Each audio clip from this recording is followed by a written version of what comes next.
করেঙ্গে ইয়ে মরেঙ্গে কে ডাক দিয়েছিলেন বলুন তো? আমাদের জাতির জনক মোহনদাস করমচাঁদ গান্ধী, মহাত্মা গান্ধী। এই গান্ধীজি আমাদের ভারতবর্ষের স্বাধীনতা সংগ্রামের ইতিহাসে একজন মহান পুরুষ। এই গান্ধীজির জীবনের মন্ত্রই ছিল সিম্পল লিভিং, হাইলি থিঙ্কিং। অর্থাৎ জীবনযাপনটা হবে ভীষণ সহজ সরল, কিন্তু চিন্তা ভাবনাটা হবে উচ্চমানের। এই গান্ধীজি সত্য ও অহিংসার পথে সারা জীবন চলেছেন, ওনার আন্দোলনও ছিল তাই। আসলে ছোটবেলা থেকে, একদম শৈশব থেকেই উনি যে আবহাওয়ায় বড় হয়েছেন, এটা হওয়াটাই স্বাভাবিক।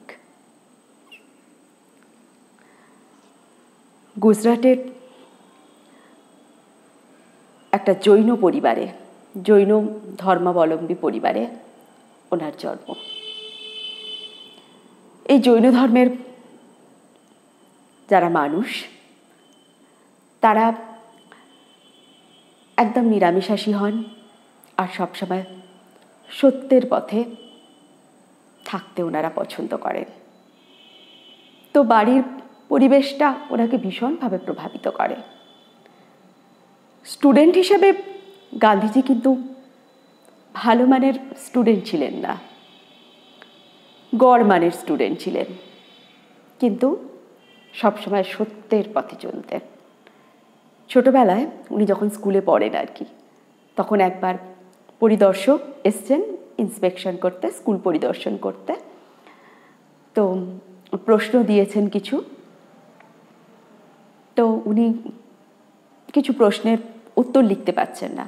তখন সেই ক্লাসের যে ক্লাস টিচার ছিলেন, উনি ওনাকে ইশারা করছেন যে পাশের জনের দেখে লেখো, কিন্তু উনি কিছুতেই পাশের জনের দেখে লেখেননি। উনি যেটা জানেন সেটাই লিখলেন। পরিদর্শক ভীষণ রকম খুশি হয়েছিলেন। তারপর উনি যখন বিলেতে ব্যারিস্টারি পড়তে গেলেন, ওনার মা ওনাকে বারবার করে বলে দিয়েছিল যে বিলেতে গিয়ে তুমি কিন্তু মদ ছোবে না। মায়ের কাছে প্রতিজ্ঞা করে গেছিলেন এবং সেই প্রতিজ্ঞাও রেখেছেন।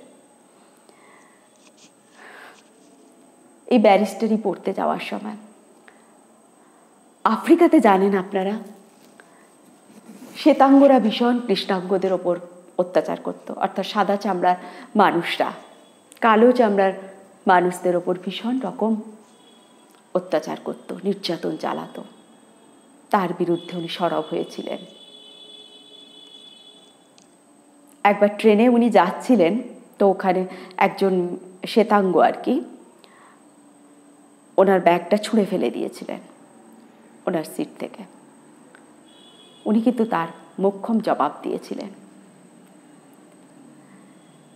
এই গান্ধীজির এই গানটা খুব ভালোবাসতেন, রঘুপতি রাঘব রাজারাম। এবং এই যে মানে ছোট থেকেই এই যে একটা সুন্দর আবহাওয়ায় উনি মানুষ হয়েছেন, এটাই ওনার জীবনে ভীষণ রকম প্রভাব ফেলে। তারপর ভারতবর্ষে ফিরে এসে উনি এখানে অনেকগুলো আন্দোলনের লিডার ছিলেন, ভারতের স্বাধীনতা সংগ্রামে ঝাঁপিয়ে পড়লেন। আপনারা ভাবুন, ওই রোগা চিপচিপে গড়নের একজন মানুষ একটা ছোট্ট হাঁটুর ওপরে ধুতি পরেন, হাতে একটা লাঠি, মাথায় টাক। ওই মানুষটার ডাকে সারা ভারতবর্ষ সাড়া দিয়েছিল। সমুদ্র হিমাচল, কাশ্মীর থেকে কন্যাকুমারিকা, সমস্ত মানুষ ওনার ডাকে সাড়া দিয়ে আন্দোলনে ঝাঁপিয়ে পড়ে। অনেকগুলো আন্দোলনের উনি নেতৃত্ব দেন। অহিংস অসহযোগ আন্দোলন, আইন অমান্য আন্দোলন, সবশেষে ভারত ছাড়া আন্দোলন, সব থেকে বড় বড় আন্দোলনের উনি ছিলেন সর্বাধিনায়ক। এই মানে ওনার প্রত্যেকটা আন্দোলন কিন্তু অহিংসার পথে চলত। এই অহিংস অসহযোগ আন্দোলনে প্রচুর মানুষ সাড়া দিয়েছে, কিন্তু একদল ওনার অনুগামী তারা হিংসার পথ অবলম্বন করে চৌরি চৌরা থানায় আগুন লাগিয়ে দিয়েছিল, কিন্তু তারপরেই উনি এই আন্দোলনকে থামিয়ে দিয়েছিলেন। শুধু একটা কারণে, কারণ ওনার এই আন্দোলনের মূল নীতিই ছিল সত্যের পথে এবং অহিংসার পথে চলবে। উনি চেয়েছিলেন ব্রিটিশ সরকারকে এইভাবেই মাথা নত করতে, এবং সবশেষে ভারত ছাড়ো আন্দোলনের ডাক দিলেন গান্ধীজি, এবং করেঙ্গে ইয়ে মারেঙ্গে, হয় করবো নয় মরব। ব্রিটিশ সরকারকে ভারত ছাড়তে উনি বাধ্য করলেন। কিন্তু দুঃখের বিষয় হচ্ছে ভারতবর্ষ স্বাধীন হলো, ভারত ভাগ হয়ে যাওয়া উনি এটা কিছুতেই চাননি। উনি সবসময় সর্বধর্ম সব কিছুকেই উনি স্বীকৃতি দিয়েছেন, সবাইকে সমান মর্যাদা দিয়েছেন। কিন্তু এমন একটা সময়, সেই সময় ওনার বয়স ৭৭ বছরের বৃদ্ধ উনি,